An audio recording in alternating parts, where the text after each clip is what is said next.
नमस्कार दोस्तों, आपका अपना चैनल हिंदी जंक्शन पर स्वागत है। मैं परवेश कुमार सिन्हा आज आप लोगों के लिए एक और महत्वपूर्ण वीडियो लेकर उपस्थित हुआ हूं। अगर आप नए हैं तो चैनल को सब्सक्राइब करके बेल आइकन को दबा दें ताकि मेरे आने वाला वीडियो का नोटिफिकेशन आपको मिलता रहे। और इस वीडियो को ज़्यादा से ज़्यादा शेयर करें, क्योंकि आप जब हमें सपोर्ट करते हैं, सहयोग करते हैं, तब हमें एक मोटिवेशन मिलता है, ऊर्जा मिलता है, जिससे हम उत्साहित होकर वीडियो लेकर उपस्थित होते हैं। तो आप लोग ज़्यादा से ज़्यादा अपने व्हाट्सएप ग्रुप में वीडियो को शेयर करें। आज का जो टॉपिक है वो अभ्यास सेट 4 है। बीपीएससी टीडी 4.0 जो आने वाली वैकेंसी है, अगर आप उसका हिंदी विषय के टीजीटी, पीजीटी यानी 6 से लेकर 12 तक किसी भी वर्ग के आप तैयारी कर रहे हैं हिंदी विषय का, तो इस वीडियो जो है आपके लिए काफ़ी उपयोगी होगा। क्योंकि इस वीडियो में हम हिंदी के जो 80 प्रश्न पूछे जाते हैं उसी के स्तर को देखते हुए 80 प्रश्नों का अभ्यास करेंगे। तो आप लोग वीडियो के अंत तक बने रहिए और अंत में आपका कितना सही होता है वो कमेंट करके हमें बताइए कि 80 प्रश्नों में आप कितना सही कर पाते हैं, ताकि हम समझ सकें कि आपकी तैयारी अच्छी ढंग से चल रही है। अगर आप हिंदी से संबंधित किसी भी पीजीटी, टीजीटी, स्टेट कंपटीशन का तैयारी कर रहे हैं, चाहे केवीएस हो, नेट हो, तो ये वीडियो उसके लिए भी काफ़ी महत्वपूर्ण है। क्योंकि इसमें हिंदी के महत्वपूर्ण प्रश्नों को संग्रहित किया गया है और व्याकरण के भी इसमें प्रश्न आपको देखने को मिलेंगे। तो आपके बीपीएससी का जो टीडी 4.0 आने वाली है उसी को ध्यान में रखते हुए ये प्रैक्टिस सेट बनाया गया है। तो आप लोग जल्दी से जो है सभी लोग जुड़ जाइए और इसको ज़्यादा से ज़्यादा शेयर कीजिए और अंत में हमें बताइएगा कि आपका कितना सही हुआ है। अगर बीपीएससी टीडी 4.0 का नोट्स और प्रैक्टिस सेट पाना चाहते हैं तो हमारे नंबर 7261815307 पे आपको 249 रुपया पेमेंट करके उसका स्क्रीनशॉट इसी नंबर पे हमें व्हाट्सएप कर देना है। तब हम इधर से आपको पीडीएफ उपलब्ध करवा देंगे नोट्स और प्रैक्टिस सेट का। अगर मेरा नोट्स और प्रैक्टिस सेट आप रखते हैं तो अलग से कोई पुस्तक लेने की आवश्यकता नहीं है। आपका 80 नंबर का जो हिंदी है संपूर्ण तैयारी आपकी हो जाएगी। तो चलिए बिना देर करते हुए आज के प्रश्नों को देखते हैं। दोस्तों, जैसा कि आप देख पा रहे हैं, अभ्यास सेट चौथा है। 3 अभ्यास सेट हो चुका है, तो ये चौथा अभ्यास सेट लेकर आप लोगों के समक्ष उपस्थित हुआ हूँ।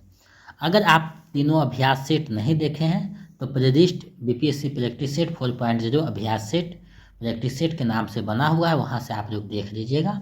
ये चौथा अभ्यास सेट है। हम कोशिश करेंगे कि सप्ताह में एक दिन छोड़कर एक दिन अभ्यास सेट लेकर उपस्थित होता रहें और एक दिन आपका क्लास चलेगा। समय मिलेगा तो सुबह शाम भी वीडियो बन सकता है। अभी समय का अभाव है, लेकिन आपका क्लास अब रेगुलर चलता रहेगा। तो ये अभ्यास सेट चौथा है। अगर आप टेलीग्राम चैनल पर नहीं जुड़े हैं तो वीडियो के डिस्क्रिप्शन में टेलीग्राम चैनल का, व्हाट्सएप चैनल आदि जो है लिंक दिया हुआ, वहाँ से जुड़ करके जो है आप चीज़ें को संग्रहित जो किया हुआ उसको देख सकते हैं। तो यहाँ आपके स्तर को ध्यान में रखते हुए प्रश्नों को संग्रहित किया गया है। आप लोग वीडियो के अंत तक बने रहिएगा, क्योंकि एक एक प्रश्न आपके लिए महत्वपूर्ण है। हम आपके स्तर को ध्यान में रखते हुए तैयारी करवा रहे हैं। आपका जो तैयारी है टीजीटी से लेकर नेट लेवल पे की जा रही है, यानी कहीं से आप कम नहीं रहिएगा। पिछले जो TRE 2, 3 में हुआ है सभी में रिजल्ट अच्छा रहा हिंदी जंक्शन के बच्चों का। तो हम आशा करते हैं कि 4.0 में भी हिंदी जंक्शन का दबदबा बीपीएससी में रहेगा। तो आप लोग चैनल से जुड़े रहिए, देखते रहिए और अपने तैयारी को बेहतर करते रहिए। पहला प्रश्न आप लोगों के सामने है, निम्नलिखित में से किस कवि का उपनाम हितैषी है? आपको बताना है इनमें से किस कवि का नाम हितैषी है।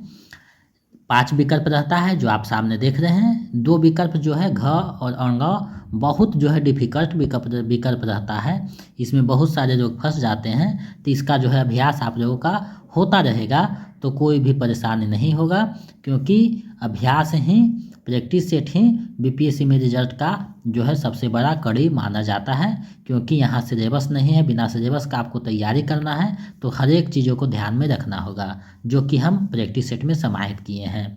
तो आपका तैयारी अच्छे लेवल पे की जा रही है। धीरे धीरे जो है प्रश्न का स्तर बढ़ता जाएगा, तो ये आपको चिंता करने की बात नहीं है। आगे हम इसके स्तर को बढ़ाते जाएंगे। तो हितैषी नाम से जो है जगदम्बा प्रसाद मिश्र का जो है उपनाम है, जाना जाता है। तो विकल्प ख इसका सही हो जाएगा।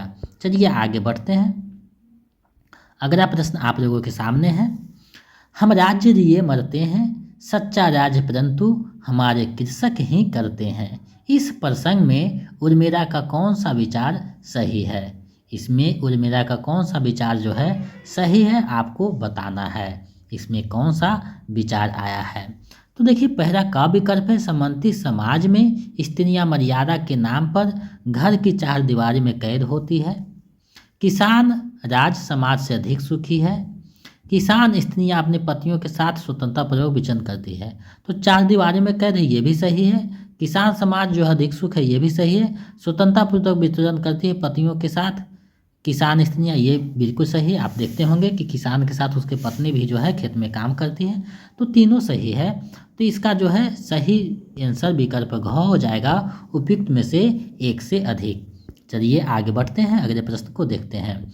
आपका यहाँ जो प्रश्न दिया जा रहा है, प्रत्येक प्रश्न जो है अपने आप में महत्वपूर्ण है, क्योंकि कहीं ना कहीं ये प्रश्न पूछा गया है। इसका स्तर को देखते हुए यहाँ समाहित किया गया है। तो आप ये नहीं सोचिए कि व्यर्थ में प्रश्न है, आपका एक एक प्रश्न बहुत महत्वपूर्ण है। द्विवेदी युगीन कविता की प्रवृत्ति है, तो आपको बताना है द्विवेदी युगीन कविता की प्रवृत्ति क्या है। तो देखिए, द्विवेदी युग में आप पढ़े होंगे कि राष्ट्रीयता रहा है। महावीर प्रसाद द्विवेदी जो है राष्ट्रीयता पर जोर देते हैं। मैथिली चंद्रगुप्त वही रचना करते हैं।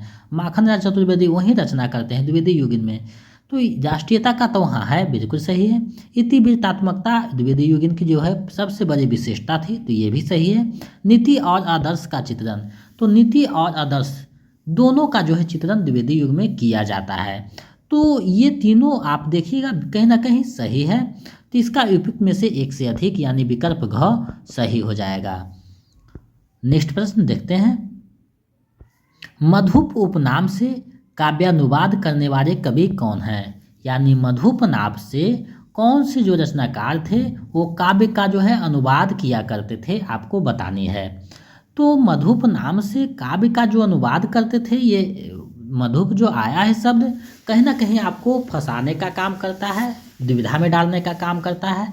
जब तक आप गहरी अध्ययन नहीं किए रहिएगा, तो ये सब सारे जो प्रश्न हैं कहीं ना कहीं आपको जो है माइंड को डिस्टर्ब करता है, और एग्जाम जो विकल्प बनाता है वो डिस्टर्ब के लिए बनाता है। मधुप से आप सभी लोग सोच रहे होंगे कि माखन राज चतुर्वेदी हो सकते हैं, लेकिन ऐसा नहीं है।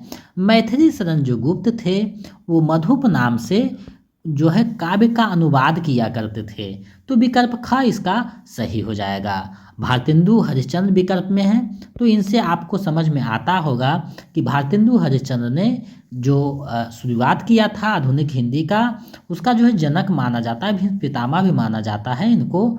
तो ये आपको ध्यान में रखना है। नेक्स्ट प्रश्न देखते हैं।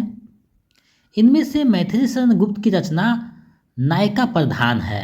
आपको बताना है कि इनमें से कौन सी रचना जो है उनकी नायिका प्रधान है। तो नायिका प्रधान कौन सी रचना है आपको बतानी है। तो देखिए, नायिका प्रधान जो रचना है, तो साकेत पढ़िएगा तो वही नायिका पे है, यशोधरा पढ़िएगा वो वही नायिका पे है, और विष्णु प्रिया ये भी नायिका पे है।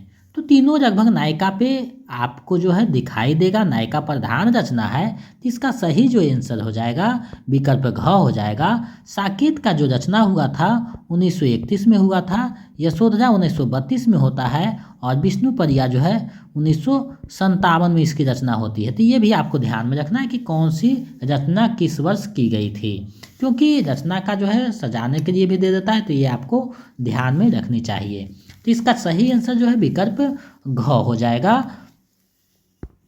चलिए नेक्स्ट प्रश्न देखते हैं। आप लोग वीडियो को ज़्यादा से ज़्यादा शेयर कीजिए, ताकि हमें एक उत्साह और मोटिवेशन मिलता रहे, क्योंकि हम आप लोगों के लिए गागर में सागर भरने का काम करने का कोशिश कर रहे हैं, और हम कितना हद तक सही हैं वो आप लोग खुद बताइएगा।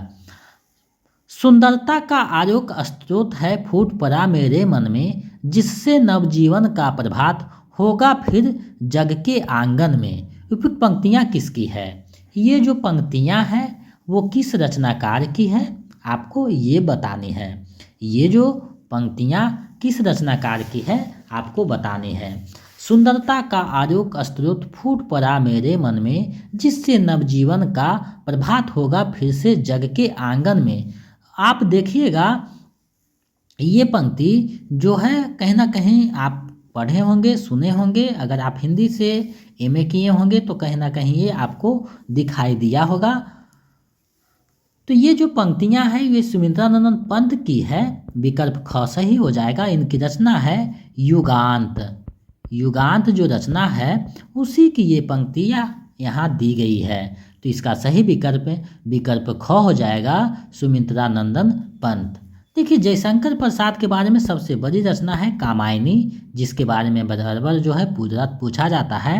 और मैथिली शरण गुप्त का जो है महात्मा गांधी ने जो है राष्ट्र कवि कहा था, तो ये भी आपको ध्यान में रखनी चाहिए, क्योंकि भारत भारती इनकी जो रचना है बहुत प्रसिद्ध रचना है, जो कहीं ना कहीं आप लोगों को परीक्षा में पूछा जा सकता है, तो इसे आपको ध्यान में रखना है।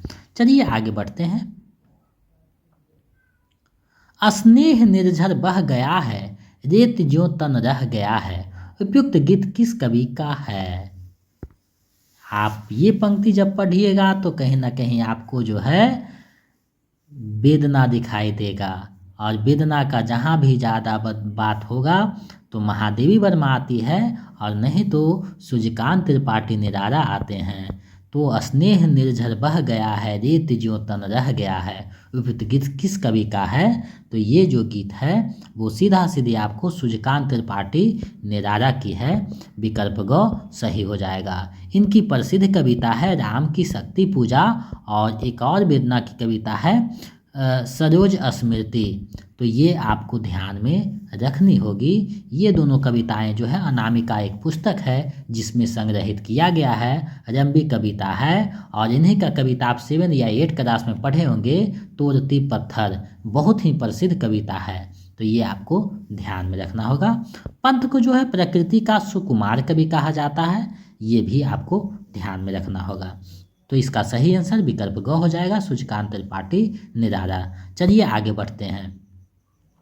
निम्नलिखित में से कौन सा तत्व मार्क्सवादी चिंतन के पक्ष में है?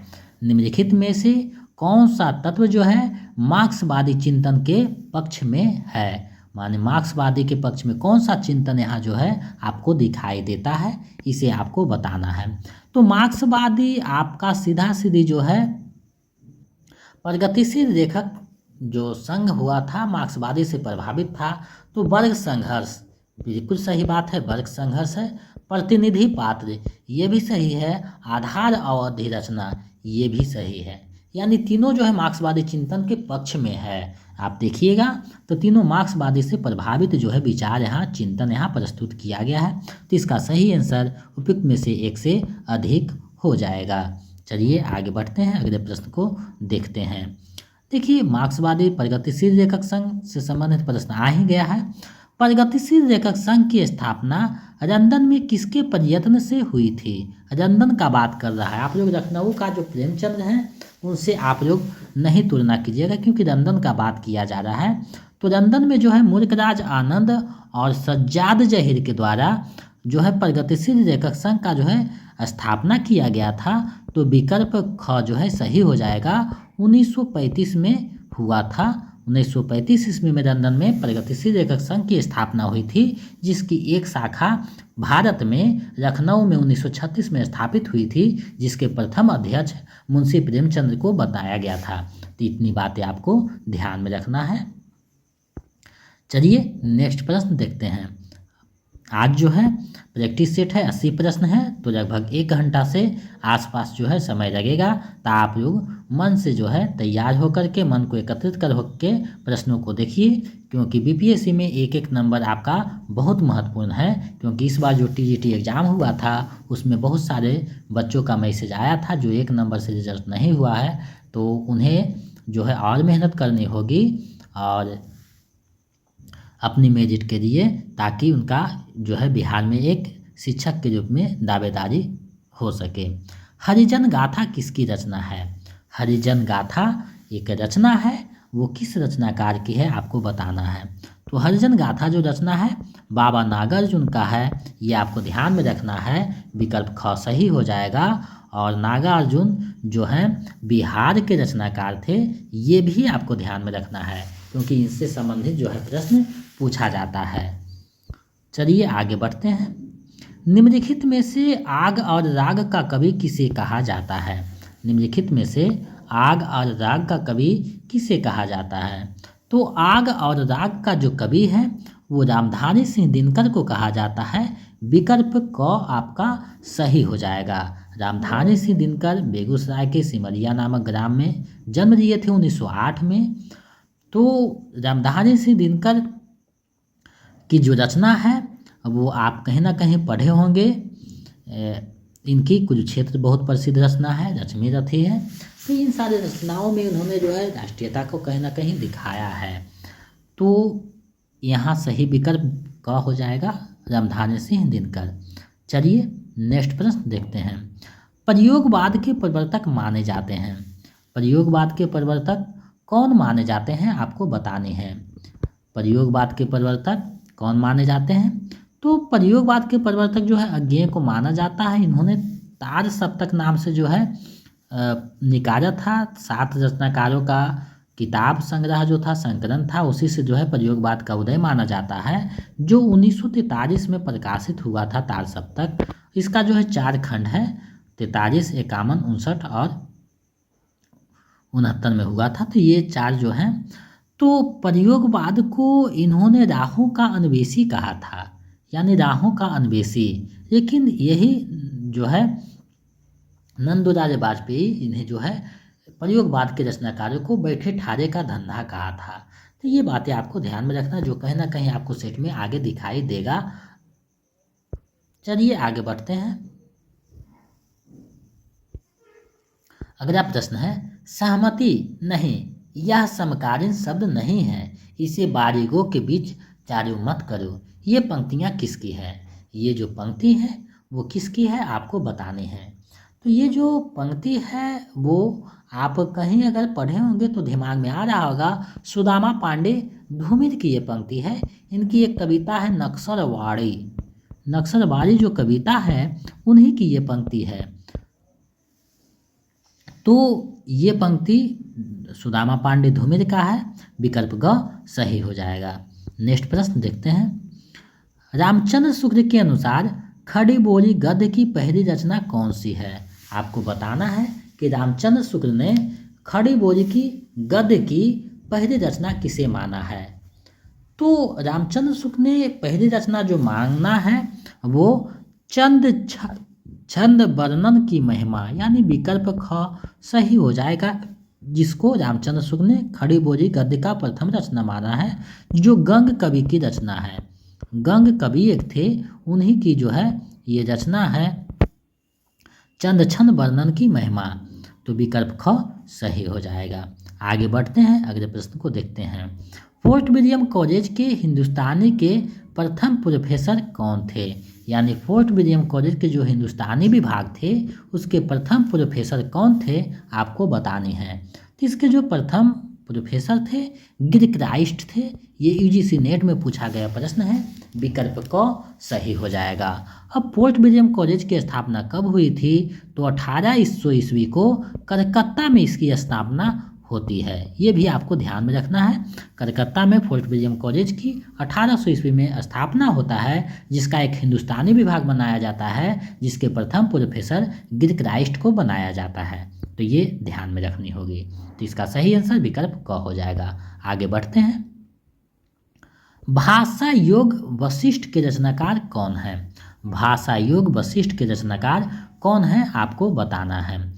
तो भाषा योग जो वशिष्ठ जो है उसके रचनाकार जो हैं राम प्रसाद निरंजनी जी हैं, यानी विकल्प ग सही हो जाएगा। इन्होंने ही इसका रचना किया था, तो विकल्प ग सही हो जाएगा।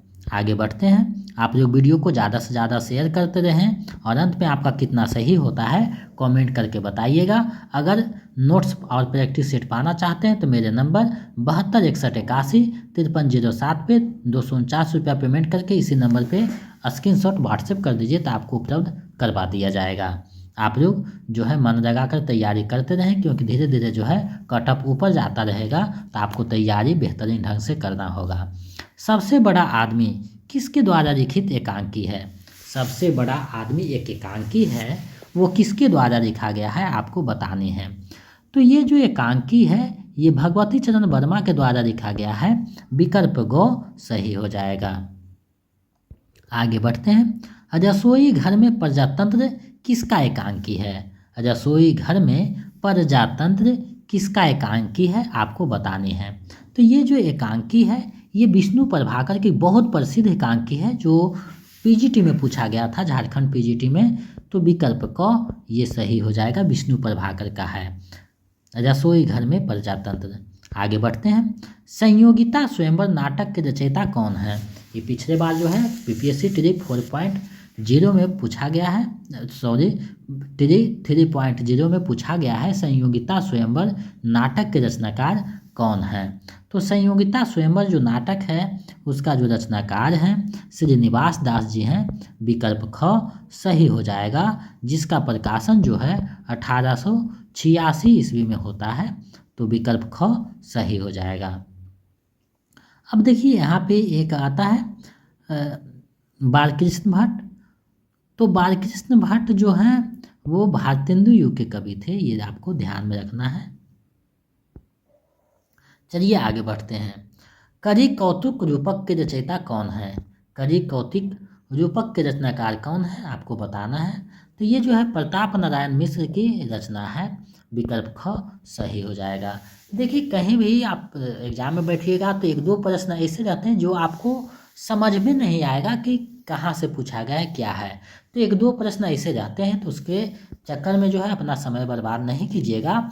और जब एग्ज़ाम हॉल में आप बैठिएगा तो एक एक चीज़ों को ध्यान में रखना है, समय को जो है मैनेजमेंट करना है। और कोई भी प्रश्न है तो आपको उसको अच्छे से पढ़ना है पहले, उसके बाद उसका जवाब देना है, समझ करके देना है। जल्दी में आप लोग जो है मिस्टेक कर दीजिएगा तो एक दो नंबर जो मेरिट बनता है वो एक दो नंबर से आपका मेरिट रुकने की संभावना हो जाती है। तो अच्छे से समझ लीजिएगा, कम से कम 2 बार प्रश्नों को पढ़िएगा, 3 बार पढ़िएगा, उसके बाद जो है जवाब देना है ताकि गलत ना हो।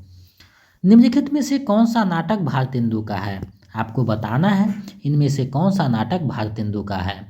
तो इनमें से जो नाटक है अंधेर नगरी भारतेंदु का है, विशस्य विस्मौषधम भारतेंदु का है, वैदिक हिंसा हिंसा ना भवति भारतेंदु का है। तो तीनों नाटक जो है भारतेंदु का है, तो इसलिए इसका सही आंसर उपयुक्त में से एक से अधिक हो जाएगा, यानी विकल्प घ सही हो जाएगा।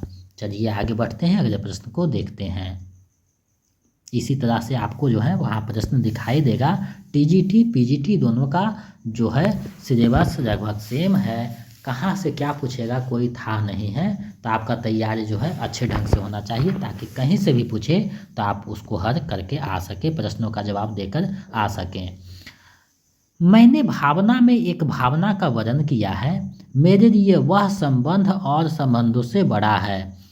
मैं वास्तव में अपनी भावना से प्रेम करती हूँ जो पवित्र है, कोमल है, अनस्वर है। आषाढ़ का एक दिन नाटक में यह संवाद किसका है? ये जो संवाद है वो किस पात्र का है आपको बताना है। तो ये जो है आषाढ़ का एक दिन नाटक जो है उसका एक प्रमुख पात्र है, यानी मेन नायिका है मल्लिका। उसका जो है पात्र है जो कालिदास के लिए प्रयोग करती है, अपनी माँ को कहती है। तो ये जो है सही विकल्प ग हो जाएगा। अब देखिए आषाढ़ का एक दिन, तो इसका प्रकाशन जो है 1958 में हुआ था और इसके रचनाकार थे मोहन राकेश। मोहन राकेश जी जो है इसका रचनाकार थे, तो ये आपको ध्यान में रखना है। तो विकल्प ग जो है सही हो जाएगा। चलिए आगे बढ़ते हैं अगले प्रश्न की तरफ। नारी का आकर्षण पुरुष को पुरुष बनाता है तो उसका आकर्षण उसे गौतम बुद्ध बना देता है। रहरु के राजहंस नाटक में यह संवाद किसका है?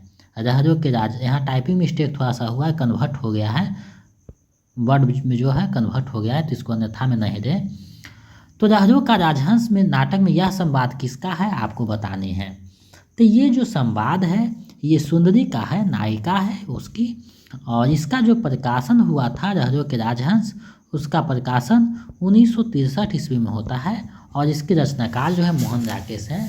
तो ये आपको ध्यान में रखना। मोहन राकेश की जो 3 प्रसिद्ध नाटक है, आषाढ़ का एक दिन, रहरु के राजहंस और आधे अधूरे, 3 नाटक प्रसिद्ध है जो कहीं ना कहीं आपको दिखाई देगा। तो इसका सही आंसर विकल्प क हो जाएगा। आगे बढ़ते हैं। चौपट चपेट और मयंक मंजरी नाटकों के लेखक कौन हैं? चौपट चपेट और मयंक मंजरी नाटक जो है उसके रचनाकार कौन है आपको बतानी है। तो ये जो नाटक है उसके रचनाकार किशोरी लाल जो है गोस्वामी जी हैं। विकल्प ख जो है सही हो जाएगा। आगे बढ़ते हैं। शकुंतला की अंगूठी के रचयिता कौन है? शकुंतला की अंगूठी के रचनाकार कौन है आपको बताना है। तो ये जो है सुरेंद्र वर्मा का बहुत ही प्रसिद्ध रचना है। विकल्प ख सही हो जाएगा। आगे बढ़ते हैं। ताजमहल का टेंडर किसका नाटक है? ताजमहल का टेंडर किसका नाटक है? तो ये ताजमहल का जो टेंडर है अजय शुक्ल का नाटक है। विकल्प क सही हो जाएगा। चलिए नेक्स्ट प्रश्न देखते हैं। अनंत देवी प्रसाद के किस नाटक की पात्र है? देखिए पात्र से भी कहीं ना कहीं प्रश्न मिलान करने के लिए या फिर इस तरीका से दे देता है, तो इसलिए जो है देखिए हम जो सेट बनाते हैं सभी चीज़ों को ध्यान में रखते हुए बनाते हैं। तो आपको ये नहीं सोचना है कि कैसे तैयारी हो, कौन सा सेट बनाए, कौन सा किताब लें। आप मेरे साथ जुड़े हैं, मेरा चीज़ों को आप अगर देखते हैं, तैयारी करते हैं, सेट को 1-2 बार 3 बार 4 बार आप बना लीजिएगा, तो आपका हमको लगता है कि 95% तैयारी हो जाएगा। और बाकी जो है आपके टैलेंट पे निर्भर करता है कि कैसे आप प्रश्नों को बनाते हैं। तो अनंत देवी जो है नाटक है उनका स्कंद गुप्त, एक नाटक है, बहुत प्रसिद्ध नाटक है स्कंद गुप्त, उसी का पात्र है जिसका प्रकाशन 1928 ईस्वी में होता है स्कंद गुप्त। तो उसी का एक पात्र है अनंत देवी।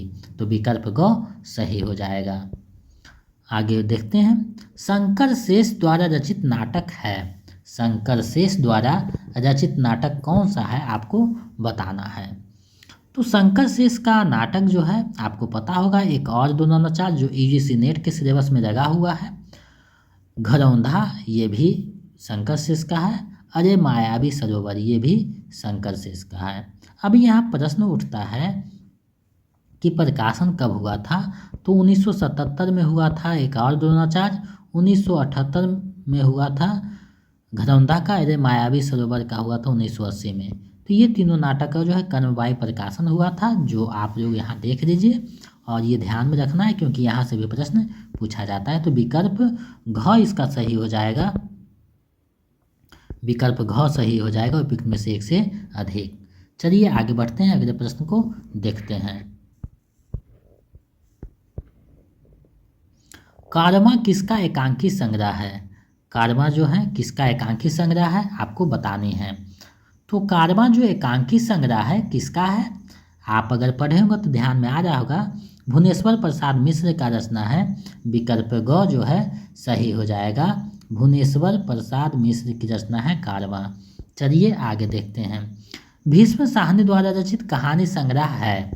भीष्म साहनी द्वारा रचित कहानी संग्रह है कौन सा है आपको बतानी है। भीष्म साहनी के द्वारा लिखा हुआ, तो देखिए भाग्यरेखा उनकी प्रसिद्ध कहानी है, वांगडुचु ये भी है और निशाचर ये भी है। तीनों जो है भीष्म साहनी की प्रसिद्ध रचना है। तो इसका सही विकल्प घ हो जाएगा। उपयुक्त में से एक से अधिक। भाग्य रेखा का जो प्रकाशन है 1953 ईस्वी में हुआ था। वांगचू का प्रकाशन है 1978 में हुआ था और निशाचर का 1983 में हुआ था। तो ये भी आपको ध्यान में रखना है क्योंकि यहाँ से भी पूछा जाता है। आगे बढ़ते हैं। हरिशंकर परसाई के निबंध संग्रह है। हरिशंकर परसाई की निबंध संग्रह कौन सा है आपको बताना है। तो हरिशंकर परसाई के निबंध संग्रह सदाचार के ताबीज, तुलसी चंदन घी से, आवारा भीड़ के खतरे, तीनों इनकी जो है निबंध संग्रह है। हरिशंकर परसाई सबसे बड़े व्यंग्यकार थे, ये भी आपको दिया जा सकता है। इनमें से कौन जो है हिंदी के क्षेत्र में सबसे बड़े व्यंग्यकार हैं या व्यंग्यकार के रूप में जाना जाता है, तो हरिशंकर परसाई को जाना जाता है। तो इनकी तीनों संग्रह है निबंध संग्रह, विकल्प घ सही हो जाएगी। चलिए आगे बढ़ते हैं। मेरे राम का मुकुट भींग रहा है निबंध अपने समय में बड़ा चर्चित रहा, इसके लेखक कौन हैं। ये जो निबंध बहुत चर्चित था, मेरे राम का मुकुट भींग रहा है, जो यूजीसी नेट के सिलेबस में भी लगा हुआ है, तो ये निबंध के रचनाकार कौन थे आखिर। तो इसके जो रचनाकार थे विद्यानिवास मिश्र थे। विकल्प क जो है सही है। आगे बढ़ते हैं। भारतीय काव्य शास्त्र का नवनिर्माण निबंध के लेखक हैं। भारतीय काव्य शास्त्र का नवनिर्माण निबंध के लेखक कौन हैं आपको बतानी है। तो इसके जो रचनाकार हैं नंद दुलारे वाजपेयी जी हैं। विकल्प ख सही हो जाएगा। आगे बढ़ते हैं। अगला प्रश्न है उसको अच्छे से देखिए समझिए। काव्य अनुभूति की जटिलता चित्तवृत्तियों की संख्या पर निर्भर नहीं बल्कि विसंवादी वृत्तियों के द्वंद्व पर आधारित है। यह किसका कथन है। ये जो कथन है वो किसका है आपको बताना है। तो चित्तवृत्ति का जहाँ भी बात आएगा आँख बंद करके रामचंद्र शुक्ल को टिक कीजिएगा। विकल्प क जो है सही हो जाएगा। आगे बढ़ते हैं। रस सिद्धांत किसकी रचना है। रस सिद्धांत किसकी रचना है। तो डॉक्टर नागेंद्र की रचना है रस सिद्धांत। विकल्प ख सही हो जाएगा। रस मीमांसा नामक आलोचनात्मक पुस्तिका के लेखक कौन हैं। रस मीमांसा नामक आलोचनात्मक जो पुस्तक है उसके रचनाकार कौन हैं। तो रस मीमांसा के रचनाकार आचार्य रामचंद्र शुक्ल जी हैं।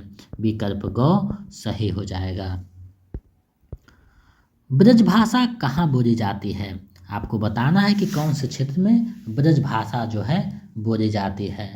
तो आपको पता होगा आगरा मथुरा अलीगढ़ तीनों ब्रज भाषा का क्षेत्र है। तो विकल्प घ यानी उपयुक्त में से एक से अधिक हो जाएगा। चलिए आगे बढ़ते हैं। अर्धमागधी अपभ्रंश से किसका विकास हुआ है। अर्धमागधी अपभ्रंश से किसका विकास हुआ है आपको बतानी है। तो अर्धमागधी से पूर्वी हिंदी का विकास हुआ है। विकल्प क जो है सही हो जाएगा। पूर्वी हिंदी का विकास हुआ है। अगर आप भाषा का विकास नहीं पढ़े हैं तो मेरे चैनल पे पढ़ाया जा चुका है, वो वीडियो आप देख लीजिएगा तो ये प्रश्न आपके सही होने रहेंगे। अपभ्रंश की पूर्वकालीन अवस्था क्या है। अपभ्रंश की पूर्वकालीन अवस्था क्या है आपको बतानी है। तो अपभ्रंश की जो पूर्वकालीन अवस्था है प्राकृत है। विकल्प क जो है सही हो जाएगा। संस्कृत पारी प्राकृत अपभ्रंश अभट्ट ये जो है प्रक्रिया चलता है उसके बाद हिंदी आता है। तो ये जो है विकल्प ख सही हो जाएगा। आगे बढ़ते हैं। देवनागरी लिपि की विशेषता है। देवनागरी लिपि की क्या विशेषता है आपको बतानी है। देवनागरी लिपि की क्या विशेषता है वो आपको यहाँ बतानी है विकल्प के अनुसार। तो देखिए सुंदर और सुगठित लिखावट बिल्कुल सही है। प्रत्येक ध्वनि के लिए अलग चिन्ह बिल्कुल सही है। स्वरों और व्यंजनों का वैज्ञानिक क्रम ये भी सही है। तो तीनों सही है। तो इसका सही आंसर उपयुक्त में से एक से अधिक हो जाएगा। विकल्प घ।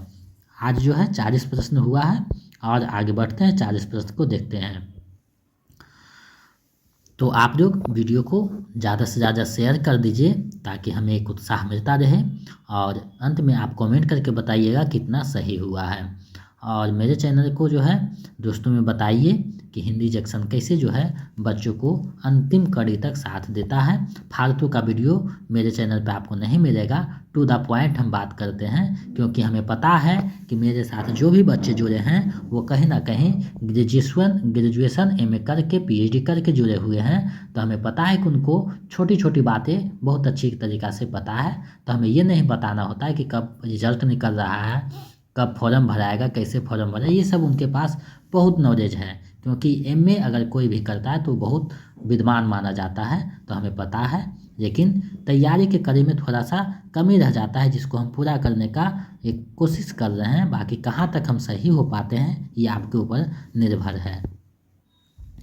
निम्नलिखित पुस्तकों को उनके लेखकों के साथ सुमेलित कीजिए, यानी यहाँ जो पुस्तक है और उसके रचनाकार हैं उसके साथ आपको सुमेलित करना है।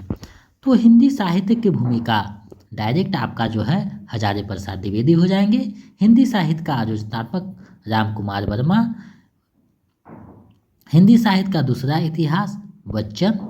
हिंदी साहित्य का वैज्ञानिक गणपति चंद्रगुप्त। उसके बाद उत्तरी भारत का संत परंपरा परशुराम चतुर्वेदी। तो आप देख लीजिए कि कौन सा मैदान सही होता है। तो हमें लगता है ये जो है विकल्प ख सही हो जाएगा। तो इस तरीक़ा से प्रश्न मिलान करने वाला देता है, कहीं जो है कालखंड भी दे देगा, तो इस प्रकाशन भी दे सकता है। तो इसको आपको ध्यान में रखिएगा, क्योंकि हिंदी साहित्य जो इतिहास है वहाँ से एक प्रश्न निश्चित रहता है। और एक चीज़ ध्यान में आपको रखना है कि आदिकाल, भक्तिकाल, रीतिकाल, उसमें जो रचनाएं हो गई वो सीमित है, उससे ज़्यादा नहीं पूछा जाता है।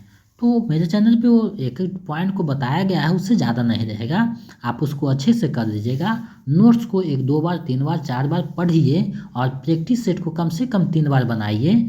उसके बाद आपको खुद विश्वास होगा कि आपका तैयारी अच्छे ढंग से हो चुका है। और बाकी हम सभी को सलाह देंगे कि अपने पास एक कोई व्याकरण का पुस्तक रखिए, जिससे आपका जो है व्याकरण पे पकड़ बन सके, क्योंकि व्याकरण का जो है अथाह सागर है।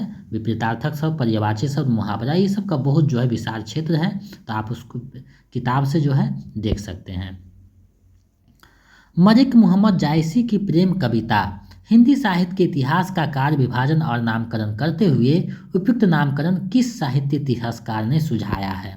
यानी मलिक मोहम्मद जायसी का प्रेम कविता नाम से अपने किताब को टॉपिक में बांटा है, वो कौन से रचनाकार है आपको बताना है।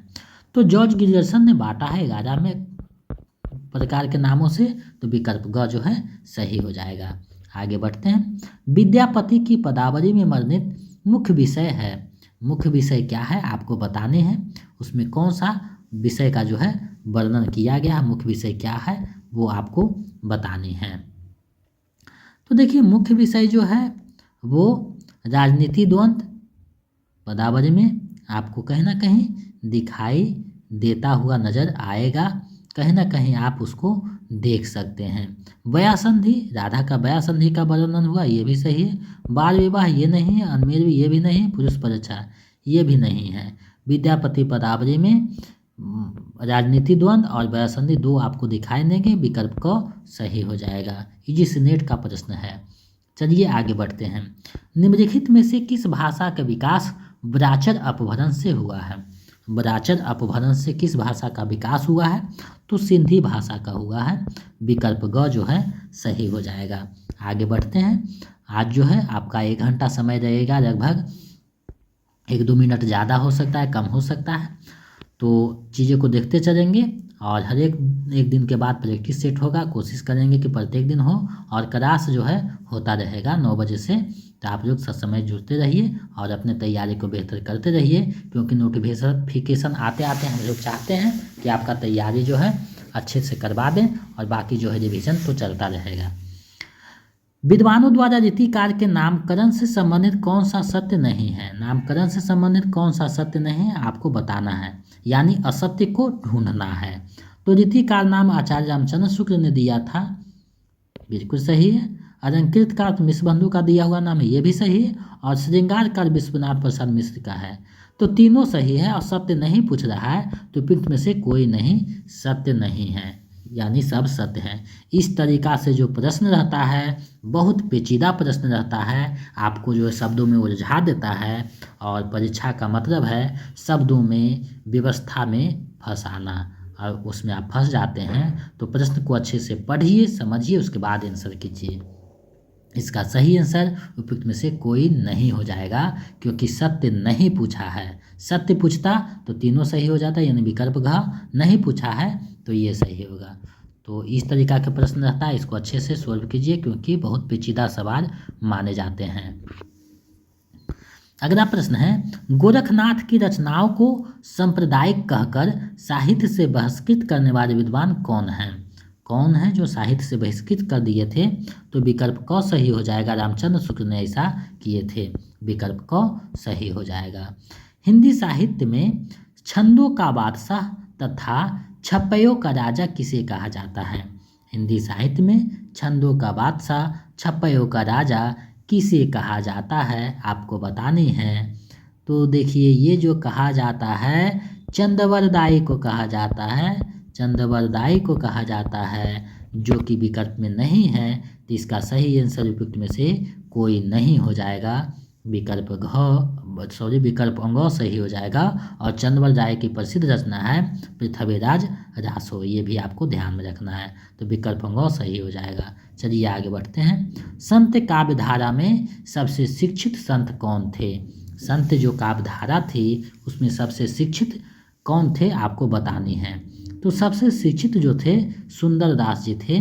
विकल्प जो ग है सही हो जाएगा। विकल्प ग सही हो जाएगा। आगे बढ़ते हैं। रासो शब्द की उत्पत्ति रसायन से किसने मानी है? रासो शब्द की उत्पत्ति रसायन से किसने मानी है, आपको बतानी है। तो रसायन से जो मानने वाले हैं वो रामचंद्र शुक्ल जी हैं। विकल्प क जो है सही हो जाएगा। आगे बढ़ते हैं। प्रकाशन वर्ष के अनुसार सूचकांत त्रिपाठी निराला की निम्नलिखित रचनाओं का सही अनुक्रम क्या है? यानी प्रकाशन की दृष्टि से आपको सजाना है। तो इसके लिए आपको याद सबसे पहले रखना होगा कि कौन पहले प्रकाशन हुआ था। तो देखिए, सबसे पहले जो है गीतिका का प्रकाशन हुआ था 1936 में। उसके बाद जो आता है अनामिका आता है 43 में। उसके बाद अर्चना आता है 50 में। उसके बाद आता है आराधना 1953 में। तो ये क्रमवाई है, यानी विकल्प ग जो है सही हो जाएगा। तो प्रकाशन भी पूछा जाता है, तो इसे भी आप लोग अच्छे से ध्यान में रखिएगा। अब देखिए व्याकरण वाले सेक्शन आया है। उड्डयन का संधि विच्छेद होगा। उड्डयन का संधि विच्छेद होगा, क्या होगा? तो उड्डजोल डयन हो जाएगा, यानी विकल्प ग जो है सही हो जाएगा, उड्डयन। चलिए आगे बढ़ते हैं। यदि ई उ और री के बाद कोई भिन्न स्वर आए तो इनका परिवर्तन क्रमशः य वो और र में होता है, तो में कौन सी संधि होगी? यानी ये कौन सी संधि की परिभाषा है, आपको बतानी है। तो ये जो है यन स्वर संधि का परिभाषा है, उसमें ये होता है। विकल्प क सही हो जाएगा। आगे बढ़ते हैं। निम्नलिखित युग्मों में से कौन सा समास की दृष्टि से अशुद्ध है? यहाँ थोड़ा सा टाइपिंग मिस्टेक है, अशुद्ध है। कौन अशुद्ध है, आपको बताना है। तो अशुद्ध का जब बात करेगा तो भरपेट अवयवी है। उसके बाद आप देखिएगा तो रसोई घर तत्पुरुष है। चार चरण अवयवी नहीं है, हाइफन से बता हुआ है। तो ये विकल्प ग जो है सही हो जाएगा। अशुद्ध खोज रहा है, शुद्ध हो जाएगा। चलिए आगे बढ़ते हैं। अगर आप समास ये सब नहीं पढ़े हैं तो व्याकरण का एक जो है प्लेलिस्ट बना हुआ है, वहाँ से जाकर चीज़ों को देख सकते हैं, समझ सकते हैं। क्योंकि यहाँ समझाने लगेंगे तो बहुत समय निकल जाएगा, क्योंकि 80 प्रश्न देखना है। किस समास में प्रथम पद संख्यावाचक और अंतिम पद संज्ञा होता है? कौन सा समास का ये जो है विशेषता है? तो द्विगु समास का है, यानी विकल्प ख सही हो जाएगा। आगे बढ़ते हैं। शुद्ध वर्तनी का चयन कीजिए। शुद्ध वर्तनी कौन सा है, आपको बताना है। तो अजबर ये गलत है, श्रृंगार ये भी गलत है, ये श्रृंगार सही है, यानी ये दोनों गलत। विकल्प ग जो है सही हो जाएगा। आगे बढ़ते हैं। किस समास में कोई भी शब्द प्रधान नहीं होता, दोनों शब्द मिलकर एक नया अर्थ प्रकट करता है? नया अर्थ प्रकट करने का जहाँ भी बात आएगा बहुव्रीहि समास हो जाएगा। विकल्प ख सही हो जाएगा। आगे देखते हैं। स्वरभंग किस प्रकार का अनुभाव है? स्वरभंग जो है किस प्रकार का अनुभाव है आपको बताना है। तो देखिए स्वरभंग जो है सात्विक अनुभाव है और सात्विक अनुभाव के जो है 8 प्रकार हैं। स्तंभ है, स्वेद है, रोमांच है, स्वरभंग है, बेपथु है, वैवन्य है, अश्रु और प्रलय है। तो ये 4 है, ध्यान में रखना है। तो सात्विक अनुभाव है, विकल्प क सही हो जाएगा। प्रारब्ध का विलोम शब्द क्या है? प्रारब्ध शब्द का विलोम जो है क्या है आपको बताना है। तो प्रारब्ध का विलोम जो है अनारब्ध हो जाएगा, विकल्प ग सही हो जाएगा। आगे बढ़ते हैं। किस वाक्यांश के लिए दिया हुआ एक शब्द सही नहीं है? किस वाक्यांश के लिए दिया हुआ एक शब्द नहीं है, यानी अनेक शब्दों का एक शब्द आप बचपन में पढ़े होंगे, उसी को देखना है। तो जो बहुत बोलता है उसे मितभाषी नहीं वाचर बोला जाता है, तो ये सही नहीं है। बाकी जिस स्त्री का कोई नहीं संबंध है, कर्म के अनुसार यथा कर्म, ये दोनों सही है, तो विकल्प क सही है। नहीं पूछ रहा है तो विकल्प क सही हो जाएगा। आगे बढ़ते हैं।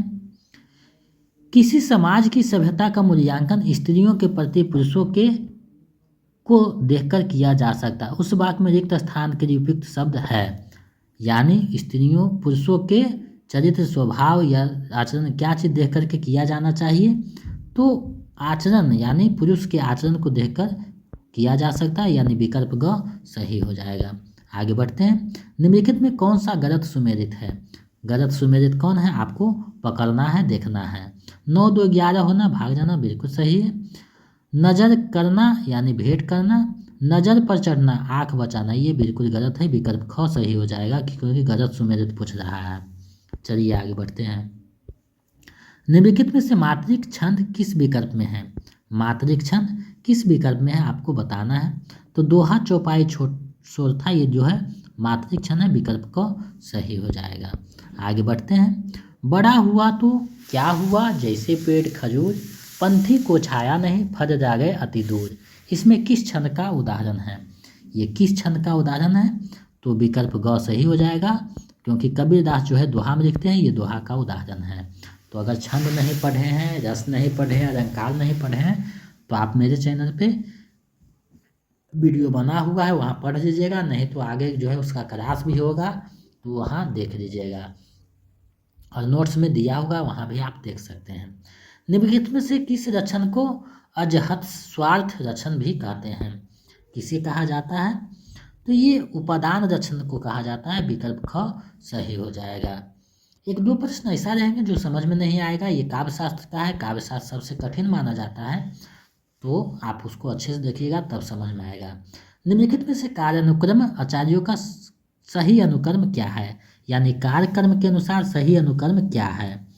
तो देखिए भामा जो है 6ठी शताब्दी में है, दंडी जो है 7वीं में है, और आनंदवर्धन जो है 9वीं में है, और मम्मट जो है 11वीं में है। तो ये देखिए किस में है, तो आप अगर देखिएगा तो सही से पता चल रहा होगा, विकल्प ग सही हो जाएगा।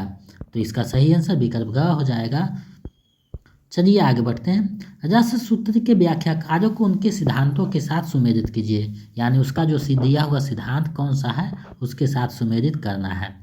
तो देखिए आप अगर सुमेलित कीजिएगा तो आपको सही सही समझ में आएगा कि कौन क्या है। काव्यशास्त्र का जो PDF है उसमें पढ़े होंगे तो समझ में आ जाएगा। तो देखिए अभिनव गुप्त का जो है अभिव्यक्ति है, उसका शंकुक का जो है, यहाँ थोड़ा सा टाइपिंग में, शंकुक का जो है अनुमिति है,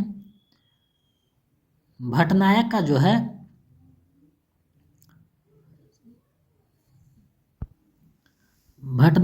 है भुक्तिवाद है, और भट्टरोजट का भुक्ति है, भट्टनायक का उत्पत्तिवाद है, जो कि विकल्प में नहीं बनाया गया। आप विकल्प को देख रहे होंगे तो आपको पता चल रहा होगा विकल्प में वैसा नहीं है, तो इसका सही आंसर इनमें से कोई नहीं हो जाएगा।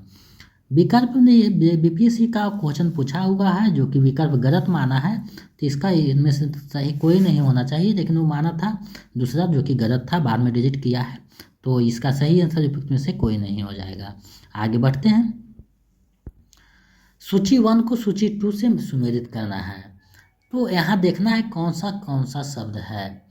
तो आप यहाँ देखिए कि सही कर्म क्या है, सजाने का सही कर्म क्या है। तो आप देखिएगा कि संकल्प, देखिए पहला शब्द आया है संकल्प, तो संकल्प का जो है तत्सम है। उसके बाद आता है सूरज, तो सूरज जो है तद्भव है, सूर्य को सूरज बनाया गया है। उसके बाद आता है काका, तो काका जो है देशज शब्द है। मोटर, ये जो है विदेशी शब्द है। रेलगाड़ी संकर शब्द है। तो मिलान कीजिएगा तो आपको समझ में आएगा विकल्प ग सही है। चलिए आगे बढ़ते हैं। निम्नलिखित शब्द युग्मों में से कौन सा सही नहीं है?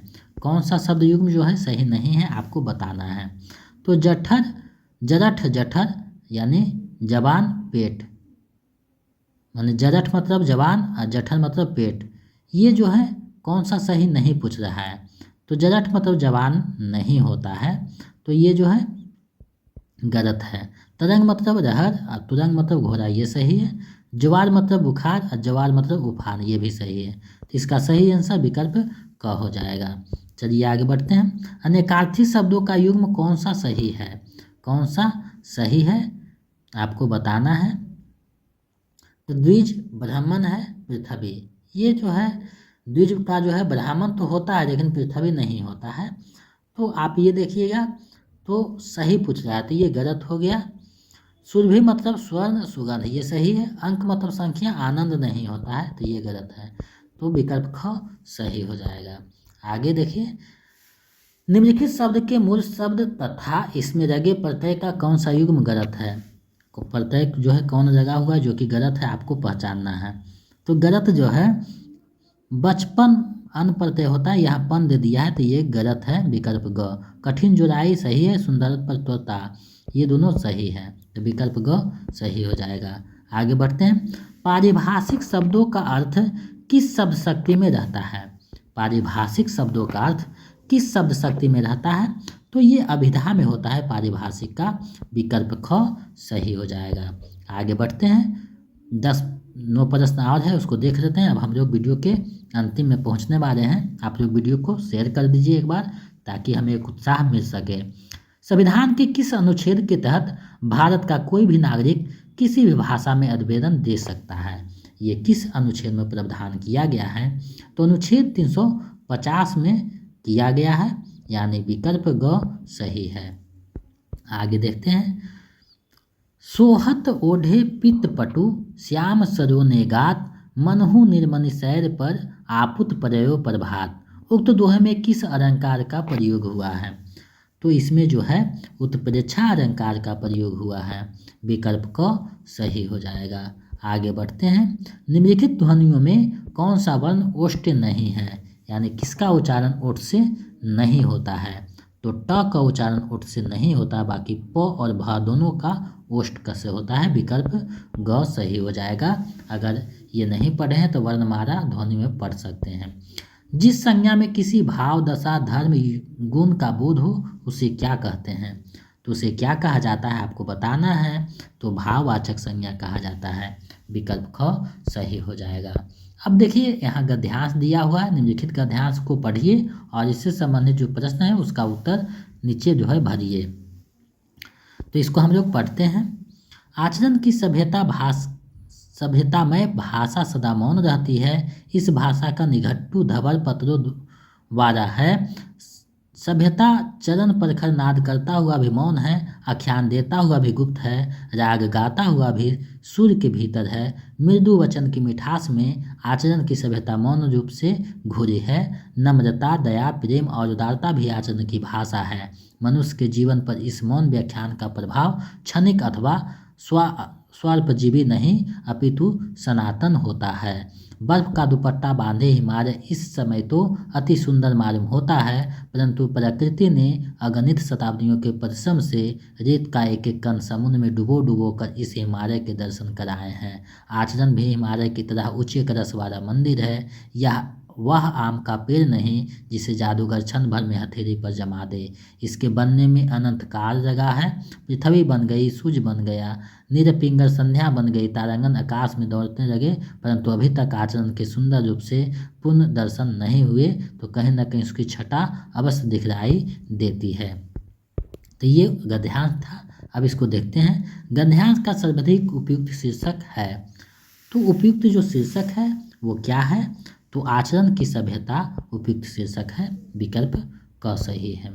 सभ्यता चरण प्रखर नाद करता हुआ भी मौन है। इस वाक्य में प्रखर शब्द का अर्थ क्या है, यानी प्रखर शब्द क्या है आपको बताना है। तो प्रखर यानी तेज, आप ध्यान में दिए होंगे तो आपको विशेषता सा पता चला होगा, विशेषण है, विकल्प क सही है। निघंटु, निघंटु शब्द का अर्थ क्या है आपको बताना है। निघंटु शब्द का अर्थ क्या है, तो निघंटु का शब्द का पर्यायवाची कोश, विकल्प घ ख जो है सही हो जाएगा। आगे देखते हैं, किसके बनने में अनंतकाल लगा है, तो आप पढ़े हैं कि आचरण को बनने में अनंतकाल लगा है, विकल्प ग सही हो जाएगा। चलिए इस वीडियो का अंतिम प्रश्न देखते हैं।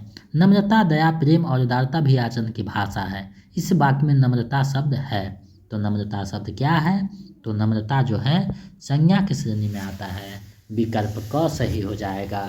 तो आज आप लोगों को मैंने प्रैक्टिस सेट 4 करवाया, इसमें 80 प्रश्न था। 80 प्रश्न में आपका कितना सही होता है हमें कमेंट करके बताइए, ताकि हम समझ सकें कि आप लोग जो है सही दिशा निर्देश पा रहे हैं, सही तैयारी चल रही है। अगर आप 4.0 का नोट्स और प्रैक्टिस सेट पाना चाहते हैं तो हमारे नंबर 72 61 81 53 07 पे 249 रुपया पेमेंट कीजिए और इसी नंबर पे उसका स्क्रीनशॉट व्हाट्सएप कर दीजिए, तो हम इधर से आपको जो है नोट्स और प्रैक्टिस सेट उपलब्ध करवा देंगे। तो आप लोग मेरे साथ जुड़ करके तैयारी को बेहतर कर सकते हैं। 9 बजे रात्रि से प्रत्येक दिन क्लास चल रहेगा और हम कोशिश करेंगे कि इसको जितना जल्दी जो है कंप्लीट करें, ज़्यादा से ज़्यादा प्रैक्टिस सेट करवाएंगे और जो है आपका तैयारी को बेहतर करेंगे।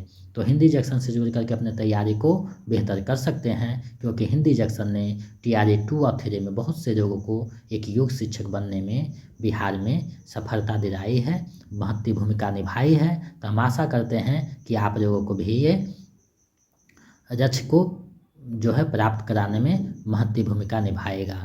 तो हिंदी जंक्शन से जुड़े रहने के लिए बहुत बहुत धन्यवाद। मेरे साथ समय देने के लिए जाकर बहुत बहुत धन्यवाद। मिलते हैं एक नए वीडियो में।